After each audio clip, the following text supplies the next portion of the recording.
नमस्कार दोस्तों। एक बार फिर से आपका स्वागत है AR mathematics academy YouTube channel के ऊपर। तो दोस्तों हम बीएससी पार्ट सेकंड के अंदर चल रहे थे, जिसमें अपन ने डिफरेंशियल इक्वेशन पढ़ रहे थे। डिफरेंशियल इक्वेशन का चैप्टर नंबर 2 जो अपने यूनिट नंबर 2 में आता है, वो अपन आगे कंटिन्यू करते हैं, जहाँ पे अपन ने लास्ट जो लेक्चर था उसमें छोड़ा था। तो अब हम पढ़ते हैं दोस्तों, एक तो लैग्रांज का समीकरण और एक क्लेरो का समीकरण। वेरी वेरी इंपॉर्टेंट है कंपटीशन के लिए। यहाँ से कंपटीशन में ज़रूर क्वेश्चन आता है, एमएससी एंट्रेंस में भी आता है। इसके अलावा RU DU CU BHU के जो एमएससी एंट्रेंस होते हैं फर्स्ट ग्रेड सेकंड ग्रेड में भी पूछा जाता है, क्योंकि बहुत आसानी से इसको बच्चे सोल्व कर लेते हैं। इस कारण ये कॉम्पिटिशन एग्जाम में पूछा जाता है। तो पहले अपन लैग्रांज के समीकरण का फॉर्मेट देखेंगे, फिर हम क्लेरो के समीकरण का फॉर्मेट देखेंगे, फिर अपन एग्जाम्पल्स के बारे में डिस्कस करते हुए क्वेश्चंस के ऊपर चलेंगे। ठीक है दोस्तों, तो मैं लिखता हूँ लैग्रांज का समीकरण। लैग्रांज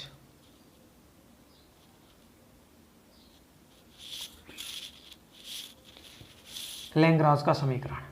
एक तो आपको इसका फॉर्मेट याद रखना है कि लैग्रांज का समीकरण क्या होता है। लैग्रांज का जो समीकरण होता है y बराबर x some function of p, y बराबर x plus some function of p plus some other function of p। ये लैग्रांज का समीकरण का रूप होता है। y देखो एक घात में है, y बराबर x, ये कोई p का फलन है, plus some other function of p, ये भी p का फलन है। तो इस रूप का अवकल समीकरण, इस रूप का अवकल समीकरण लैग्रांज समीकरण कहलाता है। लैग्रांज, इस रूप का अवकल समीकरण लैग्रांज समीकरण कहलाता है। ठीक है। अब जैसे इस लैग्रांज समीकरण को हल करना है तो क्या करेंगे। इस समीकरण y एक घात में है तो y के लिए हल करने योग्य मान लेते हैं। इसको y के लिए हल करने योग्य मान लेते हैं, तो मान लेते हैं कि भाई समीकरण एक का y के सापेक्ष अवकलन, सॉरी x के सापेक्ष अवकलन, समीकरण एक का x के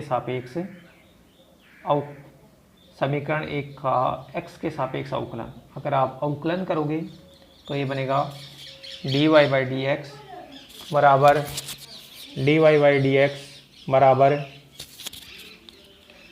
x का 1 FP प्लस, देखो x को रोका, अब FP का करना है तो F डैश P और P का dP by D x plus इसका करेंगे तो पहले तो पूरे फंक्शन का F डैश P और dP बाई डी एक्स। ये बन गया दोस्तों। ये बहुत आसानी से आप कर सकते हो। और dy बाई डी एक्स को बोला जाता है P। क्या बोला जाता है? P। तो कहने का मतलब इस FP को मैं लेफ्ट साइड में ले जाऊं तो P माइनस FP बराबर x F dash P plus F dash P dP by D x. तो जो dP बाई डी एक्स है उसका मान है P माइनस FP बटे x F डैश P, इसको भाग में भेज दिया, plus F dash P। Okay, अब इसको लीनियर बनाने की कोशिश करते हैं तो ये तो P में तो लीनियर बन नहीं रहा, तो एक बार इसको उल्टा कर देते हैं। dx अपॉन dP करूँगा तो x F dash P plus capital F dash P बटे P माइनस F। इसको लेफ्ट साइड में ले जाऊंगा तो dx upon dP minus x F dash P upon P minus FP बराबर F dash P upon P minus FP। ये बन गया। अब देखो ये x के अंदर अपना लीनियर डिफरेंशियल इक्वेशन है, x के अंदर लीनियर डिफरेंशियल इक्वेशन है, तो बहुत आसानी से इसको सोल्व कर लेंगे। इसको समीकरण नंबर 2 दे देता हूँ। तो मैं क्या लिखूँगा, समीकरण 2 x में रेखिक अवकल समीकरण है, लीनियर डिफरेंशियल इक्वेशन है। समीकरण 2x में रेखिक अवकल समीकरण है, रेखिक अवकल समीकरण है। तो इसको हल कर लेंगे x के लिए। तो माना समीकरण 2 का जो हल है, माना समीकरण 2 का जो हल है वो x बराबर कोई फंक्शन मान लो फाई p और c आ गया। ये समीकरण 2 का मैंने हल कर दिया, ठीक है। अब क्या करेंगे कि ये समीकरण नंबर 3 और ये गिवन इक्वेशन जो अपने को दिया था, ये समीकरण 1 और 3 से p को हटा देंगे अगर संभव हो तो, ठीक है। तो मैं लिख देता हूँ यहाँ पे 2 केस हैं यहाँ से पॉसिबल। यदि समीकरण 1 व 3 से, यदि समीकरण 1 व 3 से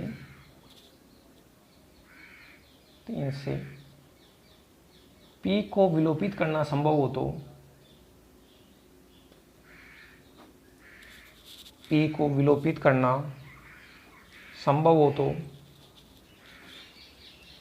तो p के विलोपन से, तो p के विलोपन से दिए गए अवकल समीकरण का, दिए गए अवकल समीकरण का हल प्राप्त होता है।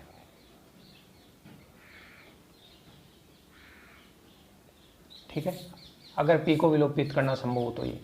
दूसरा केस, यदि p को विलोपित करना संभव न हो, यदि समीकरण 1 व 3 की सहायता से p को विलोपित करना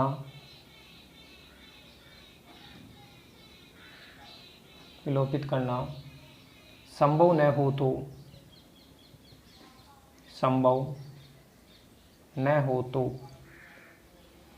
x का मान समीकरण 1 में पुट कर दो। x का मान समीकरण 1 में पुट करने पर, अब देखो समीकरण 1 क्या था, y बराबर x F P plus capital F P. ठीक है दोस्तों, y बराबर x का मान some function of p and c F P plus capital F P, इसको दे दिया समीकरण 4। तो यहाँ से x का मान उठा के यहाँ रख दिया तो ये बन गया। तो मैं बोल दूंगा समीकरण नंबर 3 व 4, समीकरण 3 व 4 मिलकर समीकरण 3 व 4 मिलकर गिवन डिफरेंशियल इक्वेशन का सॉल्यूशन प्रदान करते हैं। समीकरण 3 और 4 मिलकर गिवन डिफरेंशियल इक्वेशन का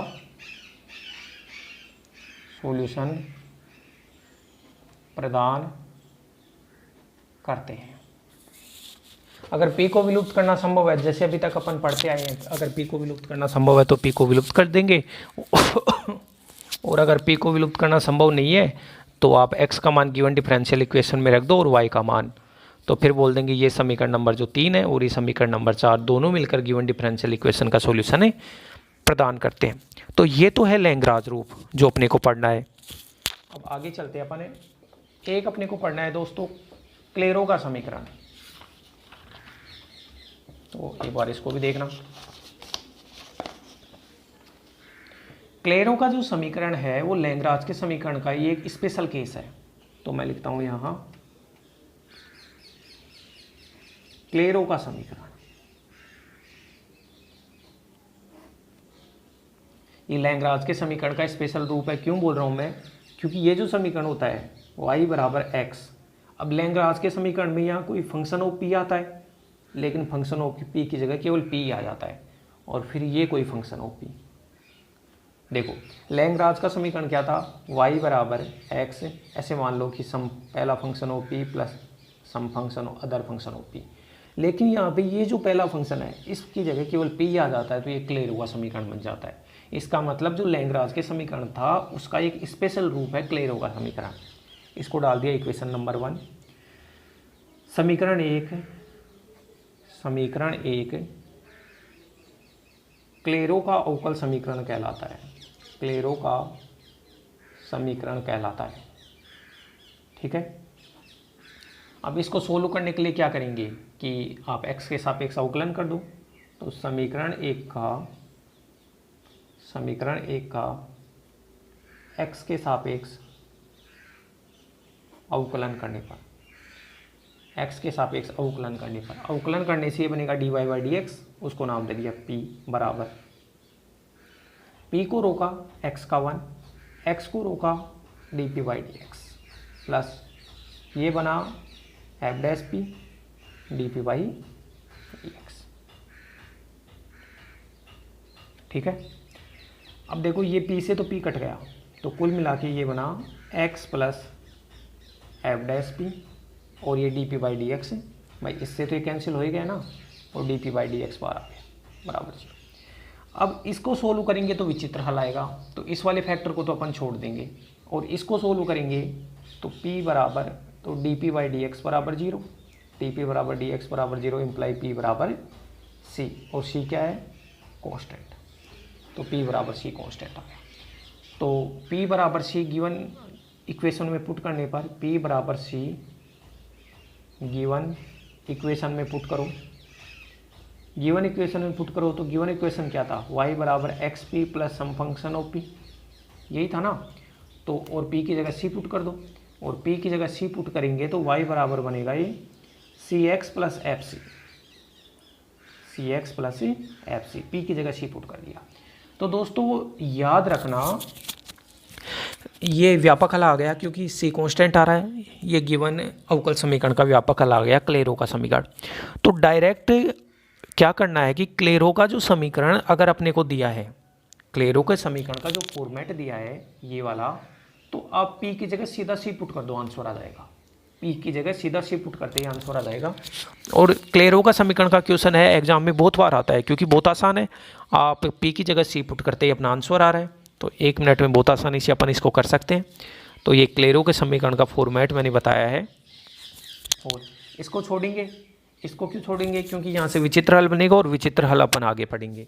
तो दोस्तों इन दोनों मेथड्स को समझो आप, और फिर आप एग्जाम्पल पे कोशिश करना, आपसे हो उतने करना, और मैं अगले लेक्चर में आपको एग्जाम्पल से समझाऊंगा। बस ये ध्यान रखना कि लैग्रांज के समीकरण का स्पेशल केस क्लेरो का समीकरण होता है, और क्लेरो के समीकरण में p बराबर c रखने से अपना सीधा सॉल्यूशन मिल जाता है। ठीक है दोस्तों, धन्यवाद। आप AR मैथमेटिक्स अकेडमी जो यूट्यूब चैनल है उसको लाइक करें, शेयर करें, सब्सक्राइब करें, ज़्यादा से ज़्यादा अपने दोस्तों को बताएं जिससे उनको भी इस लॉकडाउन में फ़ायदा मिल सके, जब तक कॉलेजेज अपनी चालू नहीं होती हैं तब तक, और अपने नोट्स प्रॉपर तरीके से बनाते रहें। ठीक है दोस्तों, धन्यवाद।